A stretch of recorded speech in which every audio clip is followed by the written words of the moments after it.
जय हिंद। ये बाथरूम में आज हमने जितना भी फिटिंग किया है इसके बारे में आज आपको बताना चाहता हूँ कि इसका हाइट क्या रखे। अभी इतना कम हाइट क्यों रखा गया है। ये देखिए, ये जो है गीजर का पाइप है, मेरे हाथ में आ रहा है अभी तक। अभी जबकि नीचे फ्लोर को दिखाना, नीचे फ्लोर में टाइल्स लगा नहीं है। जब फ्लोर में टाइल्स लगेगा तो इसका हाइट और उठेगा। देखिए यहाँ पे बीम है, बीम का हाइट एक्स्ट्रा है, ये डाउन है अभी, और ये बीम का हाइट एक्स्ट्रा, इसमें भी लगभग 1-2 इंच उठ जाएगा। और इतना पास में ये इतना पास में क्यों है और इसका हाइट क्या है, और फिर इधर जो डायमीटर लगाइए ये सब का हाइट क्या है, इनको किस साइड में लगाए हैं। उसके बाद इस तरफ कंसील सिस्टम है इधर, ठीक है, कंसील सिस्टम है ठीक है मेरे पास। तो इन सब के बारे में मैं आपको जानकारी देने वाला हूँ। और देखिए, ये जो यहाँ पे बाथरूम का हाइट बहुत ही कम है। जहाँ से मैं खड़ा हूँ नीचे से दिखाना जमीन से, ये मेरा पैर से आप देख सकते हैं। उसके बाद यहाँ पे मैं हाथ उठा रहा हूँ तो यहाँ पे टच हो रहा है, इतना कम है इसका हाइट। तो पहले मैं आपको दिखाना चाहूंगा कि लाइन किस तरह से आया है, और उसके बाद मैं आपको इसका हाइट बताऊंगा। तो सबसे पहले हमारा लाइन यहाँ से आया है, आउटसाइड से इस तरह से घुसा है। यहाँ पे टी लगा है 1 इंच का। 1 इंच का टी लगने के बाद ये इस तरफ से यहाँ गया, कॉर्नर में एक एल्बो लग गया 1 इंच का। फिर ये आगे गया, यहाँ से फिर से 1 इंच का एल्बो दिए हमने, जबकि हमको यहाँ पे 45 देना चाहिए था। 45 देके 45 90 डिग्री बन जाता है। तो 2 45 को प्लस करेंगे तो 90 डिग्री बनता है। तो हमको यहाँ 45 देना था, मगर हम यहाँ पे एल्बो दिए हैं, हमारे पास 45 उस वक्त नहीं था। फिर यहाँ से हम नीचे उतारते हैं पाइपलाइन को इस तरह से। तो यहाँ पे हमारा एक टी आ रहा है। ये टी जो है, टी आने के बाद इस तरफ हम जाते हैं राइट साइड में। तो यहाँ पर एक 1/2 का ब्रास एल्बो है ये, ठीक है, ये ब्रास एल्बो है। प्लस यहाँ पे हम कंसील्ड स्टॉप कॉक दिए हैं ये, ठीक है। यहाँ पे हमने टी में बूस लगाया है 1/2 का। उसके बाद 1/2 इंच का एक पाइप टुकड़ा है, फिर कंसील्ड स्टॉप कॉक है, फिर उसके बाद ब्रास का एमटी वगैरह है, ठीक है। इसके बाद आगे बढ़ते हैं तो यहाँ पे 1/2 का ब्रास एल्बो है। ये पॉइंट हम क्यों दिए हैं, क्योंकि ये जो आप देख रहे हैं ये एरिया, ये कंसील सिस्टम है और ये वॉल हैंग कमोड है। ये जो यहाँ पे वॉल हैंग कमोड लगेगा तो उसके बाद इधर से हम जेट लगाएंगे, यहाँ पे जेट रहेगा। तो जेट को ऑन ऑफ यहाँ से करेंगे, ये कंसील्ड स्टॉप कॉक से ऑन ऑफ होगा, इसलिए यहाँ पे कंसील्ड स्टॉप कॉक दिए हैं। यहाँ पे हेक्स निप्पल लग जाएगा और आगे आके जेट जो है कनेक्ट हो जाएगा इसमें कमोड में, इसलिए इसको दिया गया है। और ये सामने वाला है यहाँ पे रहेगा हमारा, ये जो कमोड है यहाँ पे, कमोड लगने के बाद जब इंसान यहाँ पे बैठेगा तो यहाँ से वो यहाँ पे 2 वे बिप कॉक लगा रहेगा। तो 2 वे बिप कॉक से जो है यहाँ पे बकेट में पानी ले सकता है। प्लस 2 वे बिप कॉक में हम यहाँ पे एक लगाएंगे, एक हेल्थ फॉसेट, चाहे तो जो भी इसको यूज करेगा जेट भी यूज कर सकता है और हेल्थ फॉसेट भी। फिर हम यहाँ से वापस जाते हैं टी, यहाँ टी में आ गए। टी में आने के बाद यहाँ पे फिर से एक टी दिए हैं, 1 इंच का है। यहाँ पे सीमेंट हो गया इसको, इसलिए आप लोगों को ठीक से दिखाई नहीं देगा। यहाँ टी लग गया, टी लगने के बाद कंसील सिस्टम में हमने यहाँ पे जोड़ दिया है, कंसील सिस्टम है और ये वॉल हैंग कमोड का पॉइंट। इन सब का हाइट मैं आपको बाद में बताऊंगा। पहले इस लाइन को आगे लेते हैं कंटिन्यू। देखिए, टी लगने के बाद यहाँ पे कंसील सिस्टम में कनेक्शन होने के बाद ये पाइप आगे गया इधर जाने के बाद यहाँ पे एक एल्बो लगा है, ये देखिए, ये वाली एल्बो। यहाँ पे भी हम 45 लगा सकते थे तो, और यहाँ पे जो प्रेशर जो डाउन होता है उसको कम कर सकते थे। इससे प्रेशर डाउन होगा क्योंकि यहाँ पे हमने एल्बो लगाया है। हमें यहाँ पे एल्बो नहीं लगाना चाहिए था, यहाँ हमको लगाना था 45, 2 45। यहाँ भी 2 45 होता। जहाँ जहाँ इस तरह से बैंड आता है वहाँ पे 45 आपको यूज करना चाहिए। और ये जो कॉर्नर वाली बैंड है यहाँ पे आप 45 नहीं लगा सकते, यहाँ पे आप एल्बो लगाना है। तो ठीक है, यहाँ पे एल्बो लगाए, फिर नीचे उतारे, फिर एक एल्बो लगाए, एल्बो लग के यहाँ पे फिर से एक एल्बो लग गया कॉर्नर में। ये पॉइंट आगे गया, 1 इंच का लाइन है पूरा, और ये है 1 इंच का टी। और यहाँ पर इस टी में यहाँ पे थोड़ा सा करीब ला के दिखाना, थोड़ा यहाँ पे देखिए बूस लगा है 1/5 का। बूस लगने के बाद इधर 1 इंच का पाइप उठा, 1 इंच का पाइप उठने के बाद ये 1 इंच का एल्बो। यहाँ पे भी हम 2 45 लगा सकते थे, यहाँ पे एल्बो लगा है। उसके बाद ये आगे आ गया, आगे आने के बाद ये ब्रास का है, जो ब्रास का एमटी है ये। और यहाँ से फिर से यहाँ से दिखा, देखिए कुछ इस तरह से टी से लाइन ऐसा गया है। यहाँ से जाने के बाद ये ब्रास का एमटी लगा के इसमें कनेक्ट हो गया। ये कौन सा है, हमारा ठंडा पानी है, ठीक है, टंकी का पानी है। टंकी का पानी हमेशा आपका राइट साइड में होना है। और यहाँ पे लिखा भी रहता है हॉट, इधर C लिखा रहता है, इधर H लिखा रहता है, उसको आपको देख के लगा सकते हैं। तो फिर ये ठंडे पानी का कनेक्शन हो गया। अब इधर से आ रहा है हमारा, यहाँ पे देखिए, ये है गीजर का आउटलेट। यहाँ पे ब्रास एल्बो है 1/2 का, वहां से नीचे उतारे। यहाँ पे एक स्टॉप कॉक दिए हैं, स्टॉप कॉक का दिशा इस तरफ है, पानी इस तरफ आएगा। और यहाँ पे टी दिया हुआ है, ये टी क्यों दिया है बाद में समझाता हूँ। अब पहले नीचे उतरिए, कुछ इस तरह से पाइपलाइन आया है, यहाँ पे एल्बो आया है, यहाँ पे 2 45 लगा सकते थे, और ये सीधा आके यहाँ पे डायमीटर में घुस गया। तो हम वापस जाते हैं डायमीटर में। देखिए लेफ्ट साइड में हो गया गर्म पानी और राइट साइड में है ठंडा पानी, ठीक है, इसको ध्यान रखिए। ये जो स्पाउट है और ये जो है शावर का पॉइंट है, यहाँ पे जाएगा शावर। तो फिर हम वापस आते हैं यहाँ से, हम गर्म पानी की ओर फिर जाते हैं। यहाँ पे हमने स्टॉप कप क्यों लगाया है और ये टी क्यों लगाया है, देखिए ये जो ये वाली लाइन है यहाँ पे क्रॉस ओवर हुआ है। पास में ला के दिखा किस तरह से, यहाँ हमने 45 लगा के क्रॉस ओवर बैंड बनाया है, जो मार्केट में मिलता है वो यूज नहीं किए हैं। यहाँ पे 2 45 लगा, यहाँ पे 2 45 लगा और 4 45 लगा के यहाँ पे हमने क्रॉस किया। ये लाइन देखिए, ये लाइन इसी तरह से आया है जो गीजर में गया। यहाँ पे भी एक लगा है, क्या लगा है, स्टॉप कॉक। ठीक है, ये पानी इधर से आएगा। ये वाली जो पानी है ये भी गर्म पानी का लाइन है, और ये लाइन जो है हमारा, ये लाइन गर्म पानी का है। ये लाइन हमारा जो है सोलर गीजर का है, जो ऊपर छत में लगाया जाता है सोलर गीजर। तो छत से पॉइंट आएगा गर्म पानी यहाँ से, ये है सोलर गीजर का पॉइंट आया है इधर से गर्म पानी का। ये वाली जो स्टॉप कॉक हमने खोल के रखेंगे, जब भी सोलर गीजर का हमको गर्म पानी लेना होगा तो हम यहाँ से इस तरह से खोल के ले जाएंगे। पानी यहाँ से सीधा ऐसे जाएगा, कैमरा घुमाते जाना, सीधा इस तरह से जाएगा। और यहाँ टी लगे तो पानी किधर भी जा सकता है। तो हम इस स्टॉप कॉक को बंद कर देंगे तो आगे पानी नहीं जाएगा। ठीक है, यहीं तक रहेगा पानी। फिर ये नीचे उतरेगा पानी यहाँ से कुछ इस तरह से, और ये जाएगा डायवर्टर में। ठीक है, ये तो हो गया जब हम सोलर गीजर का पानी लेंगे। जब हम सोलर गीजर का पॉइंट हमें नहीं लेना होगा, पानी नहीं लेना होगा, तो हम इस स्टॉप कॉक को बंद कर देंगे। हम लेंगे यहाँ गीजर से, गीजर का पानी आएगा सीधा, ये स्टॉप कॉक खुला रहेगा, गीजर का पानी सीधा आएगा, आके इधर भी जाएगा, इधर भी जाएगा, इधर भी लाइन में जाएगा यहाँ तक, क्योंकि इसके बाद आगे नहीं जाएगा, क्योंकि ये स्टॉप कॉक बंद रहेगा। यहाँ तक गीजर का पानी भरा रहेगा। ठीक है, और ये पानी यहाँ से इस तरह से होकर डायवर्टर में जाएगा।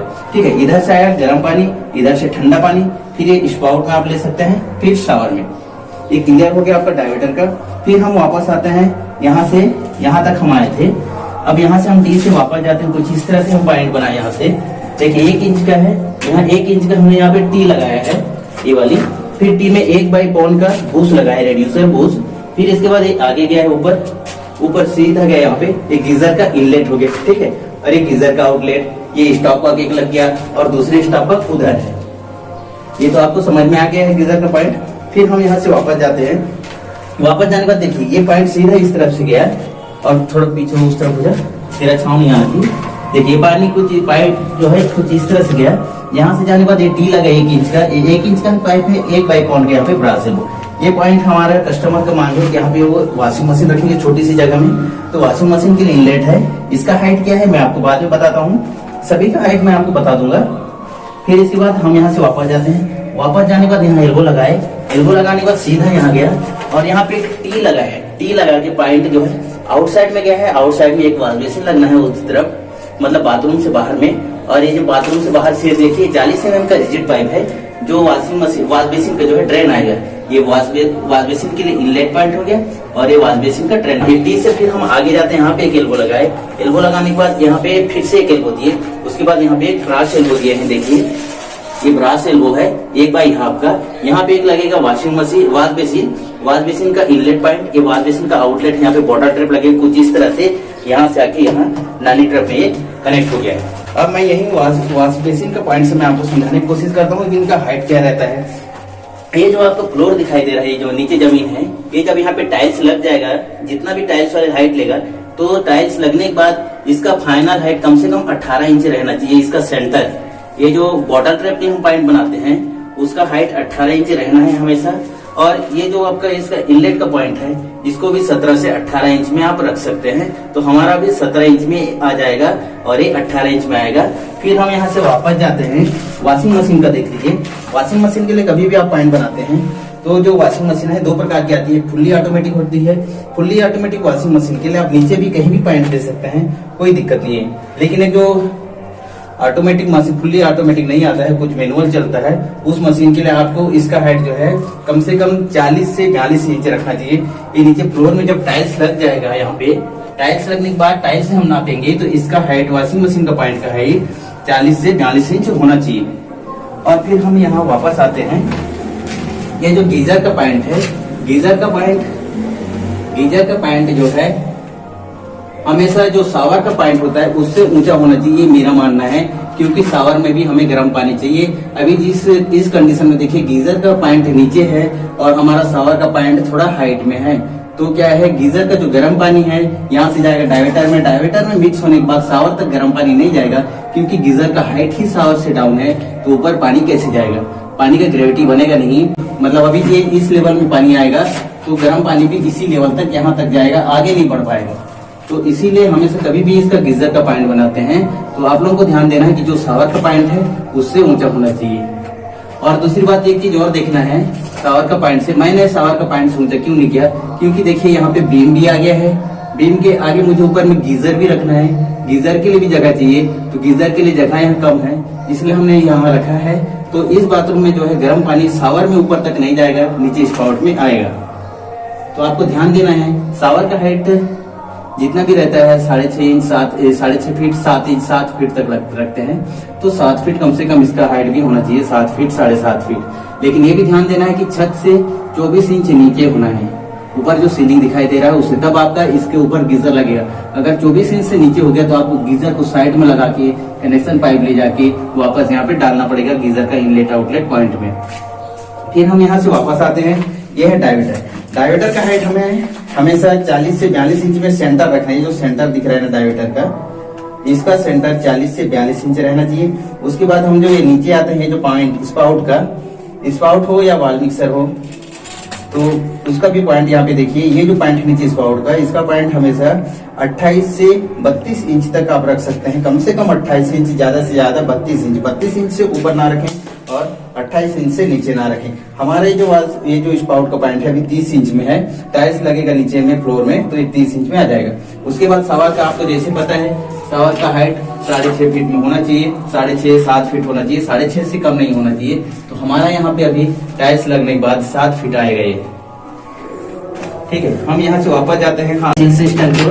देखिए कंसील सिस्टम, इसका हाइट तो ये जो सेंटर है ये भी 40 से 42 इंच होना चाहिए। यहाँ जो कंसील सिस्टम का ये सेंटर है उस हिसाब से रखना है। और दूसरा ये कमोड है, कमोड वाल है कमोड, इसका पॉइंट देखिए, ये जो यहाँ पे फर्श लगेगा, फर्श लगने के बाद ये जो कमोड का ये जो पॉइंट है, इसका सेंटर है, ये सेंटर 9 इंच आना चाहिए। यहाँ पे टाइल्स लगने के बाद अभी मेरा हाइट यहाँ से अगर नापूंगा तो 9 इंच नहीं है, 9 इंच से बहुत ज्यादा है, क्योंकि इतना ऊंचा हमारा टाइल्स आएगा। उसके बाद हम ये टाइल्स लगने के बाद हम अगर टाइल्स के ऊपर से नापेंगे यहाँ, तो हमारे यहाँ पे कम से कम 9 इंच आना चाहिए। ठीक है, 9 इंच परफेक्ट हाइट है, 9 इंच आना चाहिए। 8 से 10 इंच भी चल जाएगा, कम से कम 8 इंच और ज्यादा से ज्यादा 10 इंच। 10 इंच से अधिक नहीं होना है, 8 इंच से कम नहीं होना चाहिए। 9 इंच इसका स्टैंडर्ड हाइट है। ये जो सेंटर आपको दिखाई दे रहा है इसका, 4 इंच की पाइप का, ये कमोड का हाइट है। फिर इसका हाइट आपको इतना ही, ये जो इसका हाइट है, अगर आप और कम रखेंगे, यहाँ तक रखेंगे तो सबसे अच्छा है। इसका हाइट कम होना चाहिए, ऊपर में रहेगा तो थोड़ा आपको यहाँ से जो कनेक्शन जाएगा यहाँ पे कमोड पे, वो आपको दिखाई देगा। हमारा केस में ये पॉइंट अभी जो ऊपर हो गया है, इसको कम से कम जो फर्श लगेगा यहाँ पे फाइनल, उससे 8 इंच ऊपर रखेंगे तो बहुत अच्छा है। जो भी यहाँ पे टाइल्स लगेगा फाइनल फ्लोर, उससे 8 इंच ऊपर रखना है। ठीक है, ये हमारा भी ज्यादा है, ये हमारा भी 20 इंच में है। ठीक है, और ये जो स्टाफ कॉक है ये भी 20 इंच में है, और ये जो नल के पैड दिए हैं ये भी 20 इंच में है। तो आज के लिए इतना ही। मुझे उम्मीद है कि आज की इस वीडियो में आपको बहुत कुछ सीखने के लिए मिला होगा। अगर आपको इस वीडियो से जरा भी कोई काम की लायक बात मिलती है तो प्लीज वीडियो को लाइक कर दीजिए, चैनल को सब्सक्राइब कर दीजिए। मिलते हैं अगली वीडियो में जल्द ही, तब तक के लिए जय हिंद, जय भारत।